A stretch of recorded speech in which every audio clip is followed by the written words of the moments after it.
आदरणीय विकल सर और सचिन सर और मेरे प्यारे बहन भाइयों, तो जैसे कि आप सब जानते हैं, आज हम बात करने जा रहे हैं हिमालय की उत्पत्ति कैसे हुई।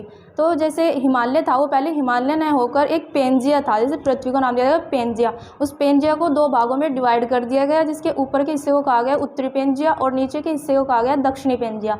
ऊपर के हिस्से को अंगारा लैंड का नाम दिया गया और नीचे के हिस्से को गोंडवाना लैंड का नाम दिया गया।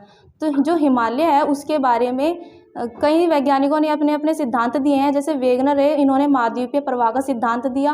कोबर हुए, उन्होंने भूसन्निध का सिद्धांत दिया। तीसरे हैरी हैस, इन्होंने प्लेट विवर्तनी का सिद्धांत दिया। अब बात करते हैं हिमालय कितने भाग थे। हिमालय को 4 भागों में डिवाइड किया गया। पहला भाग है इसका ट्रांस हिमालय, इसी का दूसरा नाम है पार हिमालय या टेथीज हिमालय। दूसरा है हमारा सर्वोच्च हिमालय, वृहद हिमालय या महान हिमालय। तीसरा बात करेंगे लघु हिमालय या मध्य हिमालय। चौथा है हमारा शिवालिक हिमालय। अब बात करते हैं ट्रांस हिमालय की। ट्रांस हिमालय की मुख्यतः 3 श्रेणियां पाई जाती हैं, काराकोरम श्रेणी, लद्दाख श्रेणी और जास्कर श्रेणी। काराकोरम और लद्दाख श्रेणी के बीच श्योक नदी बहती है। लद्दाख और जास्कर श्रेणी के बीच सिंधु नदी बहती है। काराकोरम श्रेणी पर एक मुख्यतः एक दुनिया की सबसे ऊंची चोटी पाई जाती है, जिसे केटू के नाम से जाना जाता है, जो भारत और पाकिस्तान के बॉर्डर पर स्थित है। इस पर 4 मुख्यतः ग्लेशियर पाए जाते हैं, सियाचिन ग्लेशियर, बिहाफो और हिस्पर और बाल्टोरा ग्लेशियर। अब बात कर दूसरी हमारी लद्दाख श्रेणी, इस पर एक सर्वाधिक तीव्र ढलान वाली चोटी पाई जाती है, जिसे राकापोशी के नाम से जानते हैं। तीसरी है जास्कर श्रेणी। अब बात करते हैं महान हिमालय की। इस पर ये जम्मू कश्मीर के नंगा पर्वत से लेकर अरुणाचल प्रदेश के नामचा पर्वत तक स्थित है। इस पर दुनिया की सबसे ऊंची चोटी जो है वो इसी पर्वत पर स्थित है, जैसे माउंट एवरेस्ट, कंचनजंगा, मकालू, अन्नपूर्णा, मंसालू, उत्तराखंड की नंदा देवी, कामेत, त्रिशूल और बंदरपूछ इसी पर स्थित है।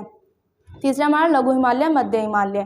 ये ज़्यादातर पर्यटनों के लिए ज़्यादा प्रसिद्ध है, क्योंकि यहाँ पे लोग ज़्यादा घूमने के लिए आते हैं। यहाँ घास भी ज़्यादा पाई जाती है और इस घास के मैदानों को मर्ग के नाम से जाना जाता है, जैसे जम्मू कश्मीर में गुलमर्ग, सोनमर्ग और डनमर्ग। उत्तराखंड में से प्यार के नाम से जाना जाता है। और इसमें 5 श्रेणियाँ पाई जाती हैं। पहली है इसकी पीर पंजाल श्रेणी, जैसे इसमें आ जाता है श्रीनगर और जम्मू कश्मीर। दूसरी है इसकी धौलाधर श्रेणी, इस पर घाटी पाई जाती है, कुल्लू कांगड़ा घाटी।